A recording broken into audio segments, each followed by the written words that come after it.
Shalom, pendalaman Alkitab Clear Sight. Zakaria 5 disadur dari santapan harian. Ayat 1 sampai 4. Putus terhadap sumpah. Apa reaksi kita saat mendengarkan orang mengucapkan sumpah tanpa kesungguhan hati? Sumpah yang terucap ternyata gagal ditepati. Ini namanya sumpah palsu, bukan? Sementara itu, ada juga orang yang senang mengucapkan sumpah serapah yang bertujuan untuk membalas perbuatan orang lain yang tidak menyenangkan. Jika setiap hari kita melihat kondisi seperti ini, mungkin dunia akan terasa kacau dan menyedihkan. Zakaria dalam penglihatannya menyaksikan kondisi orang Yehuda sepulang dari Babilonia. Mereka sudah cukup lama tinggal di Yerusalem, namun kehidupan mereka tidak berpusat kepada Allah karena bait Allah belum dibangun kembali. Akibatnya mereka tidak dapat beribadah, sehingga hidup mereka penuh dengan dosa. Zakaria melihat sebuah gulungan kitab sepanjang 20 hasta dengan lebar 10 hasta. Dalam kitab itu tercatat dosa mereka, yaitu sumpah serapah dan sumpah palsu. Hukum Tuhan siap dinyatakan. Sumpah itu akan masuk ke rumah pencuri dan rumah mereka yang bersumpah palsu. Tuhan akan menghancurkan rumah mereka, baik kayu dan batu-batunya. Artinya, setiap yang melanggar hukum Tuhan tidak akan bisa menghindar dari konsekuensinya. Allah membenci dosa dan mereka yang menyalahgunakan namanya. Tuhan akan menghukum siapa saja yang merasa aman dengan dosa-dosanya. Allah sangat tegas kalau hukumannya dilanggar. Jika Allah tampak diam atas pelanggaran yang disembarangan menggunakan nama itu hanya sementara. Tidak lama Tuhan akan merasuk dan melumpuhkan si pelaku. Misalnya Tuhan akan mengembalikan sumpah serapah yang terucap kembali kepada si pengucap. Untuk mengatasi ini, kita harus bertobat. Kita harus memulai hidup baru dengan meninggalkan dosa. Mari kita jadikan Yesus sebagai Tuhan, termasuk dalam setiap ucapan. Kita undang Allah memasuki kehidupan kita seutuhnya dan terus berusaha setia dalam pembaharuan dari Tuhan. Ayat 5 sampai 11. Kejahatan dijauhkannya. Kejahatan apalagi yang harus dibereskan dalam kehidupan umat Yehuda? Penglihatan ke-7 tentang perempuan dalam gantang. Ini menjelaskan tentang kejahatan umat Yehuda, khususnya mengenai kefasikan. Alasannya, mereka masih menggantikan Allah dengan para bal dan dewa.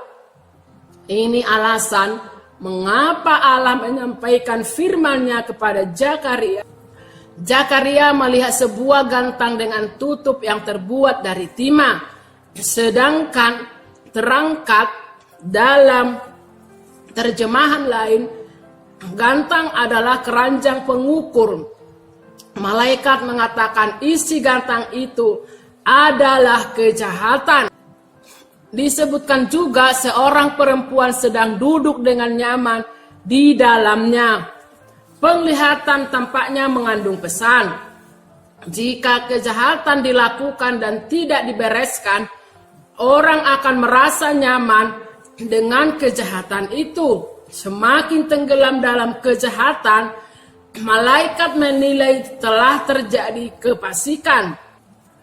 Selanjutnya Zakaria melihat dua perempuan yang bersayap seperti burung ranggung.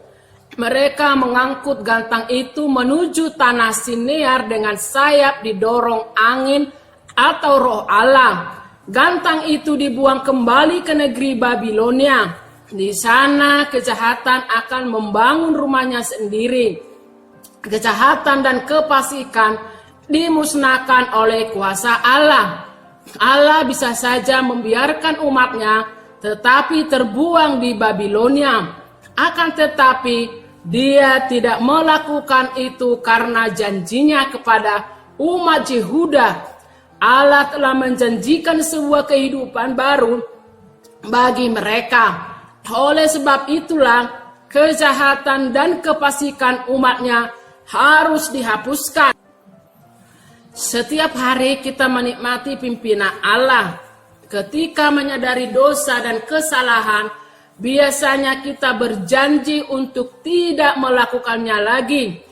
Namun, acap kali kita malah gagal memenuhi janji itu.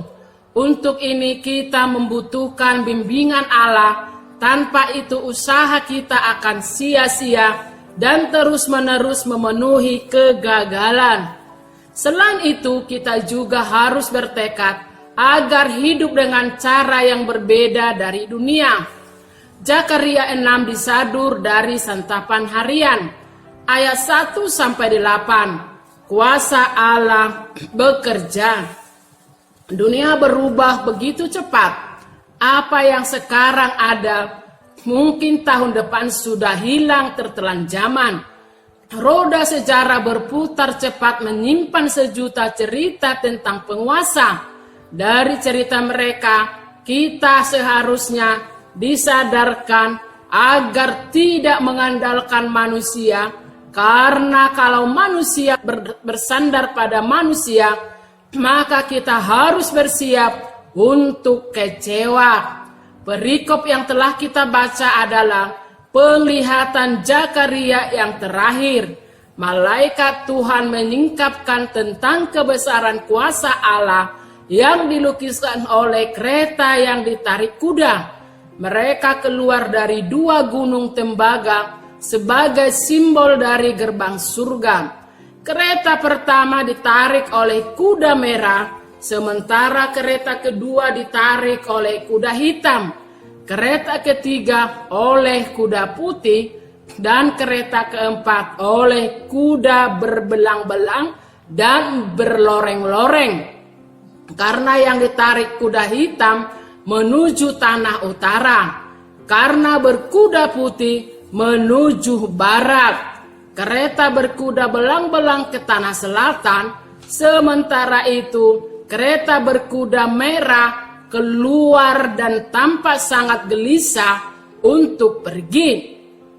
Akan tetapi pada akhirnya ia pergi juga menjelajahi bumi. Hanya karena kereta hitam menuju tanah utara atau Sinear yang diberi keterangan. Kuasa Allah pergi ke sana untuk menenteramkan rohnya. Yehuda melihat kuasa Allah bekerja untuk memulangkan mereka kembali. Kuasa Allah tidak hanya berpusat pada tanah Sinear. Kuasanya bekerja di seluruh belahan dunia.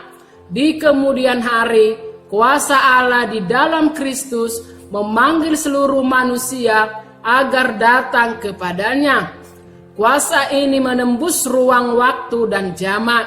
Zakaria melihat kuasa Allah lewat penglihatan, sedangkan kita masih bisa melihatnya melalui iman kepada Yesus Kristus. Kuasanya sangat hebat, sangat dahsyat, dan terus bekerja kapan di mana saja. Jika kita menggantungkan hidup pada manusia, itu adalah tindakan bodoh. Seharusnya kita bergantung pada kuasa Allah yang kita kenal lewat Yesus Kristus. Ayat 9-15. kesempatan berperan serta. Pada nas ini, Jerubabel diperkirakan sudah selesai membangun bait Allah. Akan tetapi dia masih harus mempersiapkan pentabisan Joshua bin Josadak sebagai imam besar. Jadi sejumlah orang dipanggil mempersiapkan hajatan ini. Mereka adalah Josia, Heldai, Tobia, dan Yedaya. Tuhan berfirman kepada Zakaria untuk mengingatkan Josia bin Jefanya untuk memungut persembahan kepada Heldai, Tobia, dan Jedaya. Selain dari mereka, persembahan juga dipungut dari orang-orang yang sudah kembali dari Babel. Dan mereka akan diperoleh perak dan emas yang berguna untuk membuat mahkota bagi imam besar. Imam Joshua disebut juga Tunas. Ia akan mendirikan bait Tuhan. Tunas ini akan mendapat keagungan dan akan memerintah di atas tahtanya. Ia akan didampingi oleh seorang imam dan bermufakat damai terjadi di antara mereka. Mengapa di sini ditekan lagi mengenai pembangunan bait Allah? Rupanya penggambaran Imam Joshua menggenakan mahkota mengacu pada nubuatan tentang Tunas yang akan datang, yaitu Yesus Kristus. Yesus akan membangun bait Allah, yaitu gereja. Orang-orang percaya adalah tubuh Kristus. Mereka akan datang dari jauh dan dikumpulkan dari segala bangsa, suku, dan bahasa. Peristiwa memahkotai imam Joshua melibatkan Heldai, Tobia, Jedaya, dan Josia. Namun nama mereka akan harum dan tetap dikenang karena mau bekerja sama untuk mewujudkan perintah Allah. Mereka menyelesaikan tugas pelayanan tersebut dengan ketaatan terhadap firman Tuhan. Hal ini menjadikan mereka teladan bagi orang Yehuda di Yerusalem. Tiap orang percaya dipanggil menjadi alat untuk memuliakan namanya. Ada yang dipanggil sebagai karyawan, penulis, atau profesi yang lain. Sudahkah kita menggunakan kesempatan untuk mengharumkan nama Yesus? Kita hidup di dunia hanya satu kali saja. Jadi mari gunakan kesempatan itu untuk kemuliaannya. Terima kasih. Tuhan Yesus memberkati.